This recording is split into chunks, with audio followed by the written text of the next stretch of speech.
네, 이번 영상에서는 복소 벡터 공간에 대해서 알아보겠습니다. 복소 벡터 공간. 여태까지는 저희가 벡터를 다루던 행렬을 다루던 실수 범위 내에서 다뤄봤죠. 근데 지금 이 절에서는 그것을 복소수까지 확장을 해서 한번 다뤄보겠습니다. 그러면 복소 벡터 공간을 다루기 전에 우리가 복소수에 대해서 다시 한번 리마인드를 하고 가야 되겠죠.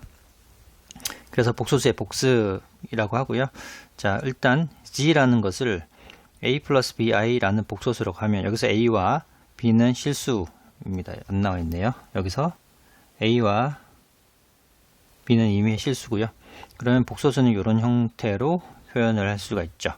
예, 그리고 이 복소수의 RE 실수부 리얼 파트를 A라고 하죠.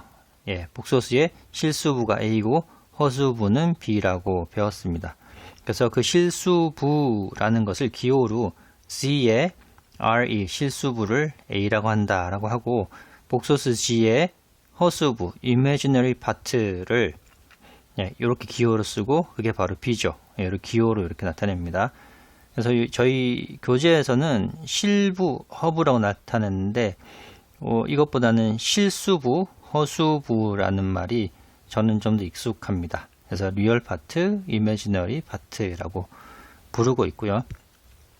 그리고 복소수의 크기도 저희가 기억을 하죠.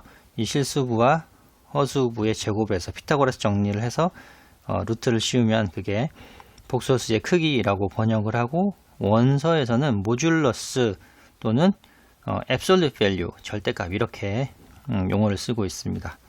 네, 그리고 복소수 G에 바를 하면 이거를 켤레 복소수라고 배웠고 이 허수부의 부만 바꿔주면 되죠. 네, 양수면 음수로, 음수면 양수로. 네, 그래서 이거 켤레 복소수라고 하는데 저희 교재에서는 복소 켤레라고 부르네요. 그거나 같은 말입니다. 켤레 복소수. 켤레 복소수가 더 이제 고등학교 때 많이 썼던 용어니까 익숙하시죠. 네, 그리고 요 위에 복소수의 크기를 제곱하면 루트가 없어지니까 요만큼이 된다는 건 금방 이해가 가시는데 왜 좌변에 그 복소수와 복소수의 켤레 복소수를 곱하면 이 역시 A제곱 플러스 B제곱 된다는 거 알고 있죠. 그래서 이 성질을 굉장히 많이 사용하고 있습니다. 네, 요거는 꼭 기억을 해주시면 좋겠습니다. 자, 그리고 복소수를 복소평면에 나타내고요. 복소평면을 나타내고 여기 예를 들어 G라는 복소수가 A 플러스 BI라고 하면 이 복소평면 위에 한 점을 복소수로 대응을 시킬 수 있고요. 그리고 그때 이 X축을 실수축, Y축을 허수축이라고 하고 여기 A는 실수부 값이고 B는 허수부 값이 되겠죠. 네, 그리고 원점 여기가 극점이죠. 극점이라고 하고 사실은 X축을 극축이라고도 합니다. 예, 근데 그냥 X축, Y축이 더 편리하니까 그렇게 하고요. 이 원점을 극점이라고 하고요. 그리고 지금 이 극점, 원점에서 복소수까지 있는 이 거리를 아까 이 복소수의 모듈러스 크기라고 하고 그리고 이 극축, X축과 이 극점과 이 복소수를 잇는 이 직선 선분 아니면 반직선 사이에 이루는 이 각을 저희는 파이라고 하고 평각이라고 부릅니다. 이제 원서에는 이걸 아규먼트라고 합니다. 아규먼트, 논쟁 이런 말인데 잘 이해는 되지 않지만 수학에서는 아규먼트를 복소수에서는 특히 평각이라고 합니다. 네, 그럼 이 복소평면에서 보면 우리가 잘 알듯이 이 원점에서 여기까지 거리가 모듈러스 크기니까 크기랑 코사인 파이를 하면 A가 되고요. 그죠? 그 크기에 사인 파이를 하면 B가 된다는 거. 네. 그래서 크기에 코사인 파이를 하면 A 실수부고 크기에 사인 파이를 곱하면 이제 B 허수부가 되는 거죠. 그래서 이 두 가지를 알고 있으면 결국 복소수는 요게 A고 요게 B니까 원래 위에서 주어진 복소수는 a 플러스 bi인데 a 대신에 절대값의 코사인 파이, b 대신에 모듈러스의 사인 파이를 하면 공통인수로 요걸 묶으면 코사인 파이, 여기다 i가 있어야 되죠. i 코사인 파이 그리고 i 사인 파이 이렇게 표현할 수 있고, 이걸 극형식 폴라 폼이라고 하기도 하고 어떤 책에는 폴라 레프레젠테이션이라고도 쓰기도 합니다. 그래서 극형식, 그리고 이렇게 나타나는 걸 직교 형식이라고 부릅니다. 자, 이렇게 복소수를 다시 한번 간단하게 복습을 해봤습니다. 자, 그럼 이제 드디어 복소 벡터를 정의를 해보는데요. 뭐 어렵진 않습니다. 여태까지 저희가 다 알고 있는 벡터, 예를 들어 n차원, Rn의 n차원 벡터라고 하면 V를 이렇게 쓸 수 있죠. V는 첫 번째 성분, 두 번째 성분, 그래서 n번째 성분까지를 표현할 수 있고, 여기 있는 모든 V라는 성분들은, VI라는 성분들은 각각의 실수입니다. 그죠? 이렇게. 그러니까 이 성분이 실수면은 이 벡터는 n차원 벡터라고 불렀는데, 지금 이제 구별하기 위해 n차원 실벡터라고 부르겠습니다. n차원 실벡터. 이게 n차원 벡터인데 강조하기 위해 n차원 실벡터라고 부르고요.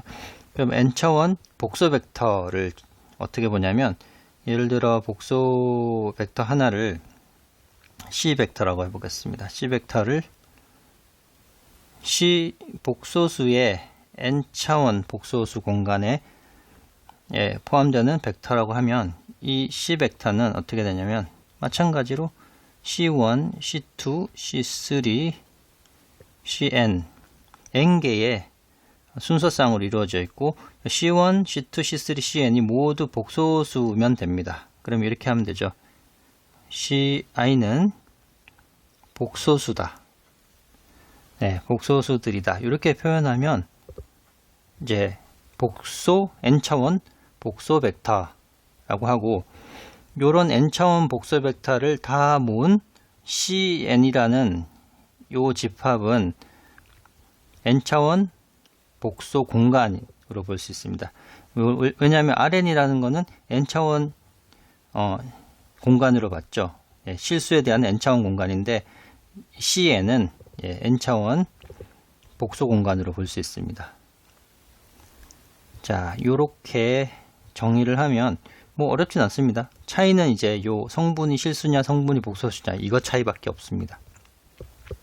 자, 그럼 예를 들어 Cn이 아니라 C3, R3를 한번 비교해 보시죠. 머릿속에 R3와 비교되는 C3를 보면 3차원 벡터인데, 그 3차원 벡터는 하나, 둘, 셋 성분들이 복소수, 복소수, 복소수의 3차원이니까 U라는 벡터는 C3에 속합니다.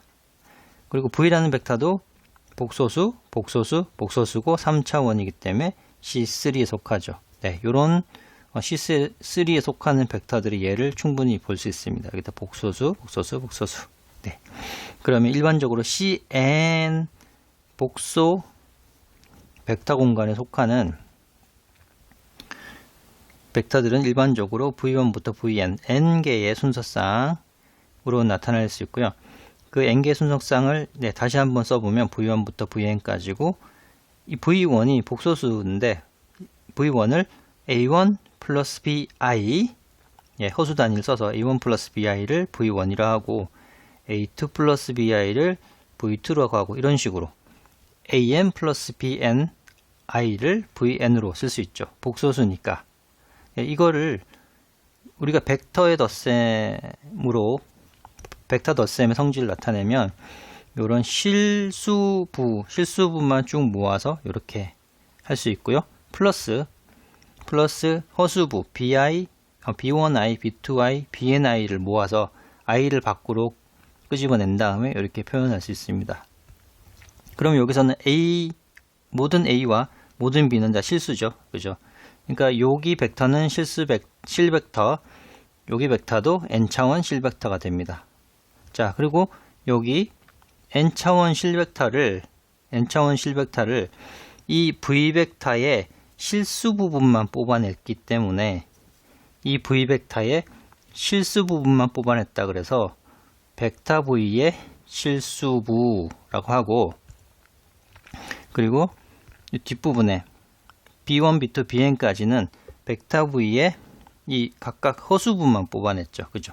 그래서 벡터 v의 허수부라고 해서 기호로 im 이런 식으로 씁니다. 거기에 i 허수도 아니고 곱해져인 거죠. 좀 전에 마치 복소수를 실수부와 허수부로 나타낼 수 있고, 그리고 그것을 기호로 r의 g, im의 g 이렇게 썼던 거랑 비슷한 맥락으로 기호를 이렇게 약속해 봅니다. 그러면 복소수도 켤레 복소수가 있었으니까 이 복소 벡터도 켤레 복소 벡터가 있을 수 있습니다. 이 켤레 복소 벡터를 어떻게 정의하냐면, 마찬가지로 기호는 위에 복소 벡터의 바를 하고, 요거는 각각 이 모든 성분에 대해서 다 바를 해주면 된다라고 정의를 합니다. 이렇게 여기는 이렇게 정의를 하자라고 하면, 자, v1이 a1 플러스 b1i 였으니까 v1에 바를 하면 a1 마이너스 b1i로 부호만 바꾸면 되죠. 그런 식으로 이 위에 있는 거에 허수부의 부호만 다 바꿨습니다. 마찬가지로 벡터 이렇게 실수부와 허수부를 잘 나눠 보면 여기만 부호를 바꿔주면 되죠. 네, 굉장히 복소수에서 썼던 그런 기호의 규칙과 거의 맞아 들어갑니다. 거의가 아니라 거의 100% 맞아 들어가죠. 네, 그래서 거기에 썼던 r이, im 이런 기호들을 다 그대로 가져와서 복소 벡터에서도 그대로 써보겠습니다.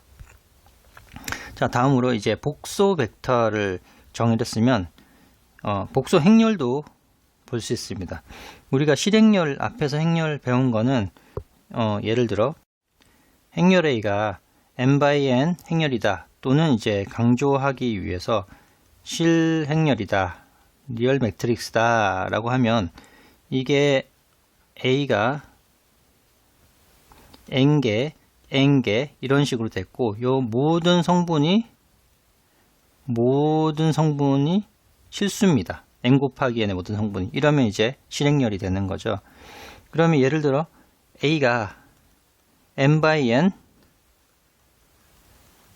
복수행렬이다 라고 하면 이 행렬은 쉽습니다. 마찬가지로 n, 열과 행이 모두 m개가 되지만 여기 안에 있는 모든 성분이 복소수면 됩니다. 복소수. 네, 크게 차이가 없죠. 네, 그걸 복소행렬이라고 하고요. 네, 방금 위에서 사용했던 이 기호 r이 im이라는 기호를 쓰면 마찬가지로 이 행렬도 이 성분 하나하나가 다 복소수니까 그거를 실수부, 허수부로 나누어서 행렬에 합으로 하면 실수부만 다 모아서 n by n을 만들 수 있고요. i를 밖으로 빼서 허수부만 다 모아서 n by n을 만들 수 있죠. 그죠? 이거를 기호로 행렬 A의 실수부 i 하고 행렬 A의 허수부, 이렇게 마찬가지 기호를 활용해서 이렇게 쓸 수 있습니다. 자, 그러면 행렬 A의 켤레 행렬도 구할 수 있죠. 예, 이것도 마찬가지로 생각을 해보시면 이 앞에만 마이너스를 붙이면 행렬 A의 켤레 행렬 구할 수 있죠. 네, 이런 식으로 요 R이라는 im이라는 요 노테이션을 적극적으로 활용을 할 수 있습니다.